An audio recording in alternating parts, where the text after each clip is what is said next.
Kembali lagi bersama kami dalam debat publik pertama calon bupati dan calon wakil bupati Kabupaten Buru Selatan pilihan tahun 2024. Baik para hadirin dan pemirsa dan juga para calon bupati, kita masuk pada segmen kedua. Untuk itu saya perlu jelaskan bahwa dalam segmen kedua ini tentang pendalaman visi dan misi melalui pertanyaan yang telah disusun oleh tim panelis. Sebelum memulai, saya memohon ketiga calon bupati untuk berdiri sejenak. Mohon berdiri dulu, Bapak Ibu. Bapak Ibu mungkin bisa melihat ke sisi kanan. Di sana ada deretan amplop soal yang beratur. Nanti saya minta satu persatu untuk memilih amplop yang paling ujung. Amplop soal yang paling ujung kanan ya. Baik, silakan duduk kembali.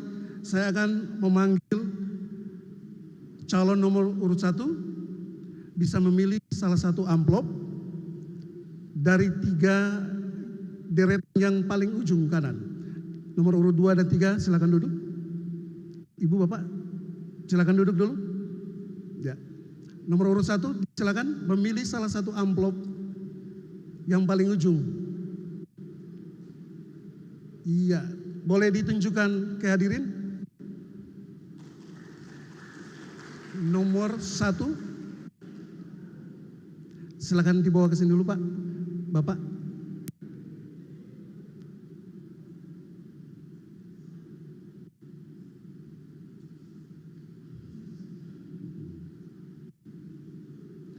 Baik hadirin dan pemirsa, calon nomor urut 1 memilih amplop soal nomor 1, amplopnya masih tersegel.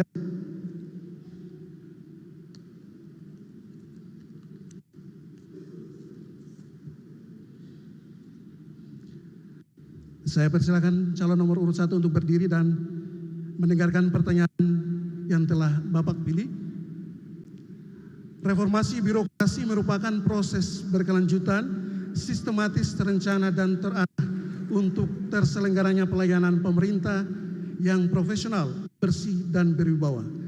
Paradigma yang diusung dalam reformasi birokrasi sendiri adalah orientasi melayani,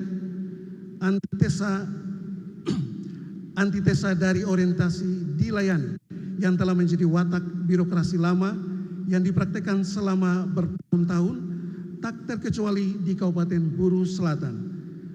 Pertanyaannya Pak, bagaimana arah kebijakan dan langkah-langkah strategis yang akan Anda lakukan dalam memastikan berjalannya reformasi birokrasi di pemerintah Kabupaten Buru Selatan secara berkelanjutan? Waktu Bapak untuk menjawab 3 menit dan dimulai ketika Anda berbicara. Silakan. Oke, terima kasih. Pada kesempatan ini kami akan menjawab apa yang disampaikan oleh moderator. Namun sebelumnya mohon maaf kami agak sedikit protek soal soundnya di kami tidak terlalu kedengaran dengan baik sehingga kami tidak bisa memahami pertanyaan yang disampaikan. Jadi sini agak kedengaran tidak jelas gitu. Baik Bapak, saya ulang sekali lagi ya. Waktunya masih berjalan, saya ulang.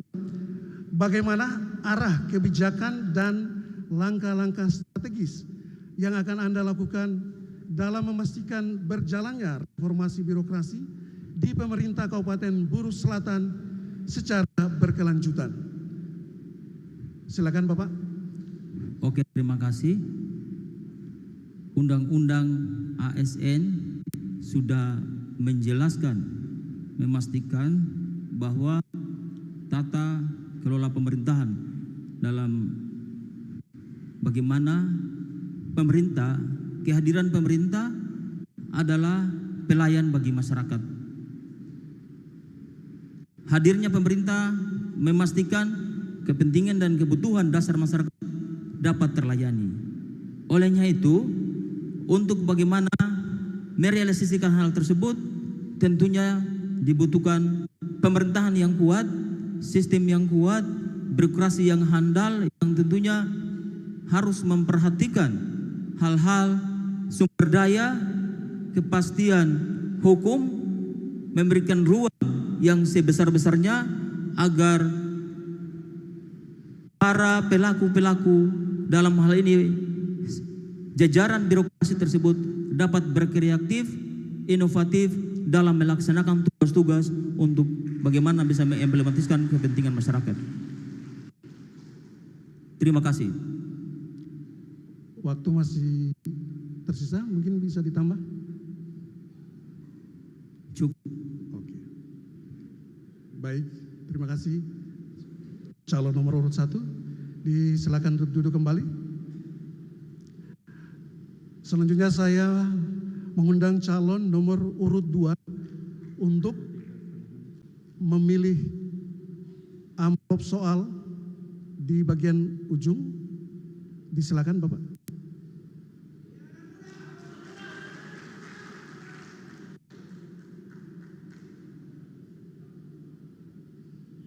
Baik, ditunjukkan.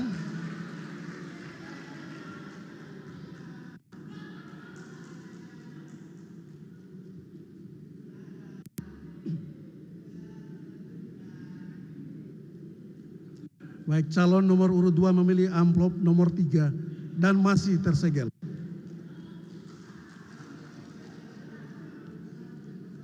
Hadirin, saya minta untuk tetap tenang. Saya minta untuk tetap tenang biar debat ini berjalan mulus.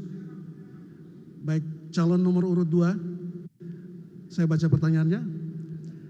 Reformasi birokrasi sejatinya diarahkan pada upaya mencegah dan mempercepat pemberantasan korupsi secara berkelanjutan, menciptakan tata pemerintahan yang baik dan berwibawa atau good governance, serta pemerintah yang bersih dan bebas KKN.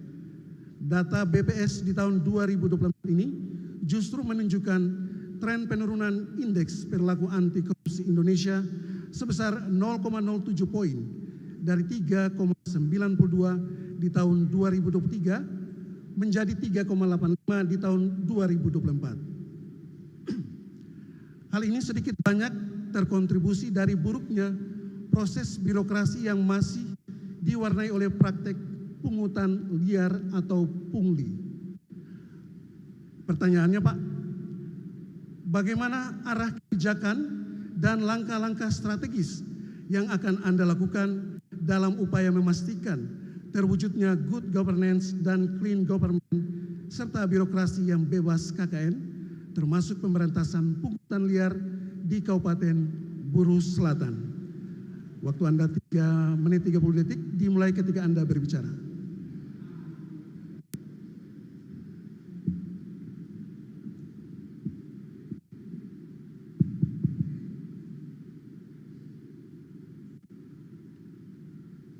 Terima kasih saudara moderator. Jadi soal penataan birokrasi di Undang-Undang Nomor 20 Tahun 2003 tentang Aparatur Negara sudah jelas.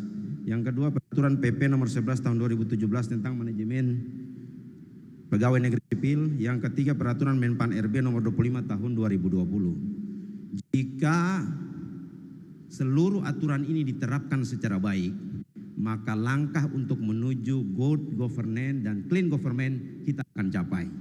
Yang kedua, proses yang kita telah memasuki 4.0, pendekatan teknologi, pendekatan IT dalam rangka memutus mata rantai, orang ketemu dengan orang, kita akan dorong, kita akan lakukan itu. Sehingga transaksi yang pungli yang disebutkan tadi, karena ruang, kita tidak tutup ruang untuk orang bertemu dengan orang. Depannya kita berharap seluruh transaksi, seluruh pendekatan dalam bentuk administrasi, kita sudah harus melakukan pendekatan e-government, pendekatan teknologi untuk menyelesaikan solusi pungli dan lain sebagainya. Yang kedua, soal KKN. KKN ini lebih banyak bersentuh pada moral pemimpin, moral penyelenggara pemerintah. Sehingga kenapa kita masuk dalam visi misi, poin ke-6 itu adalah visi misi soal mendekatkan masyarakat, membuat masyarakat religi dan berbudaya. Ruang itu yang harus kita dorong agar katong semua ini pengoral, agar masyarakat, agar ASN ini semua pengoral. Dan satu lagi, ketegasan dari pemimpin untuk memberikan punishment kepada ASN yang melakukan tindakan-tindakan seperti itu. Ini saya kira yang mesti nanti di waktu mendatang jika Allah merestui kami menjadi bupati dan wakil bupati Buru Selatan, yang pungli siap-siap dari mana dari ketong. Beta akan manfaatkan KPK untuk intervensi birokrasi di sini. Beta akan kerjasama dengan kejaksaan dan polisi, mungkin sudah ada, tetapi KPK beta akan kasih turun untuk menyelesaikan proses korupsi KKN yang masih senantiasa berjalan walaupun tidak kelihatan. Beta kira itu. Demikian. Wassalamualaikum warahmatullahi wabarakatuh.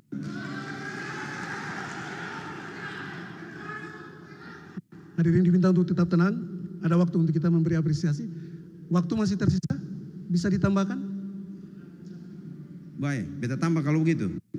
Waktu kampanye bagus-bagus ini kita manfaatkan saja. Beta pikir menyelesaikan masalah Buru Selatan itu harus dicari obat yang tepat. Harus dicari pendekatan yang tepat untuk menyelesaikan. Problem kita selama ini karena kita tidak menemukan obat dengan cara yang tepat. Orang Buru Selatan ini sebenarnya untuk menyelesaikan masalah itu tersusah. Lakukan pendekatan budaya, agama, lakukan pendekatan bicara secara kekeluargaan, bicara secara baik-baik dengan seluruh masyarakat yang ada di Buru Selatan, baru katong bisa menyelesaikan masalah yang ada di Buru Selatan. Kita kira itu yang belum dilaksanakan. Dan ketika katong terpilih, semua stakeholder masyarakat, tokoh adat, tokoh agama, katong akan libatkan untuk membangun negeri ini biar lebih maju ke depan. Kita kira itu demikian. Baik, cukup. Baik. Oke, selanjutnya saya mengundang calon nomor urut 3, Ibu. Tersisa 1 amplop di bagian ujung. Mungkin bisa diambil dan ditunjukkan. Yang paling ujung, Ibu. Yang paling ujung. Iya, tepat sekali. Ditunjukkan ke hadirin.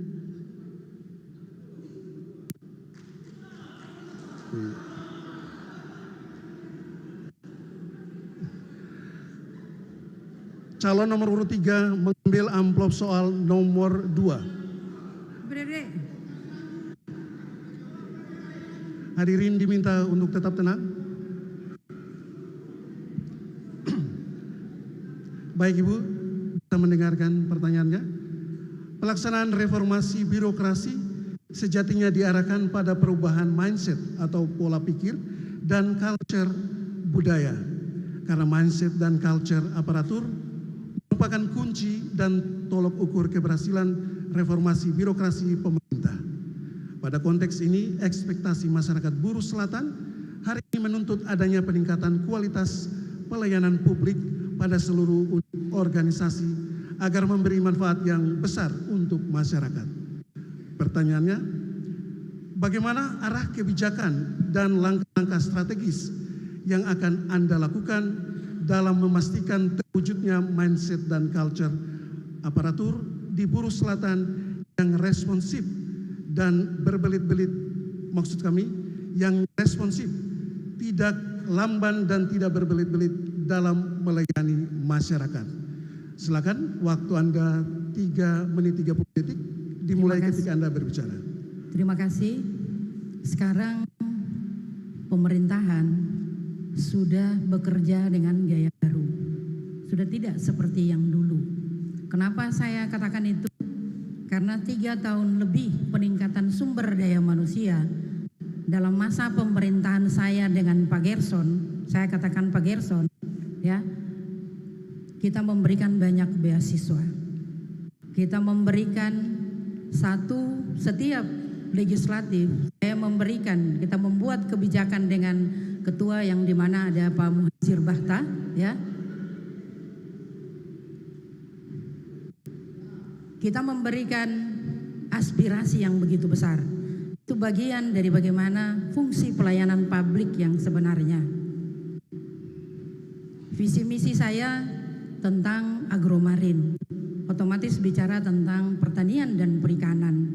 Saya lebih menitik beratkan dengan hal itu. Kenapa? Karena pencapaiannya saya rasa masyarakat sudah tidak bodoh lagi.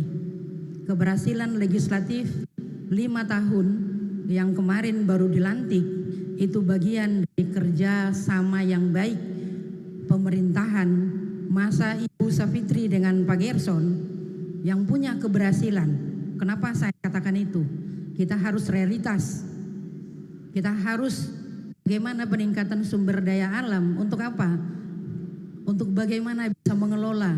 Dengan apa? Dengan peningkatan sumber daya manusia. Apa yang keberhasilannya apa saja? Fungsi pelayanan Polres dibentuk dan banyak sekali masyarakat sudah merasa aman. Itu bagian dari bagaimana kita bicara tentang pelayanan publik yang sesungguhnya. Saya banyak berterima kasih walaupun kita mengalami aturan yang mengharuskan cuma 3,5 tahun, namun ini bagian dari dinamika dan seni berpolitik. Saya tidak menjanjikan apa-apa, namun semakin hari kebutuhan semakin besar. Inflasi di mana-mana. Kita menitik beratkan tentang pertanian dan perikanan karena saya tahu masyarakat saya. Pelayanan publiknya apa? Bukan hanya di kantor, tapi saya melayani masyarakat di rumah bisa saja 24 jam. Itu bagian dari bagaimana melayani. Fungsi OPD, ada reformasi birokrasi, itu bagian. Saya mereformasi birokrasi, itu bagian dari bagaimana saya menjawab tentang tantangan dunia. Indonesia menuju negara emas. Kemarin saya menghadiri acara di IKN. Tidak segampang itu. Banyak dana-dana yang sudah dipotong, banyak dana-dana yang sudah dihabiskan untuk mendirikan IKN. Ini bagian dari tantangan. Namun saya percaya sungguh sumber daya alam kita bisa dikelola dengan baik kalau ada fungsi Forkopimdanya yang memang betul-betul solid. Terima kasih atas dedikasi orang-orang yang pernah membantu saya. Saya tidak lupa, tapi kalau mereka melupakan, nanti lihat sendiri saja. Sekian, terima kasih. Hadirin diminta untuk tetap tenang. Nanti ada waktu untuk kita memberi apresiasi. Ada yang mau ditambahkan, Ibu? Satu lagi. Maaf, waktunya habis. Terima kasih. Ibu. Terima kasih.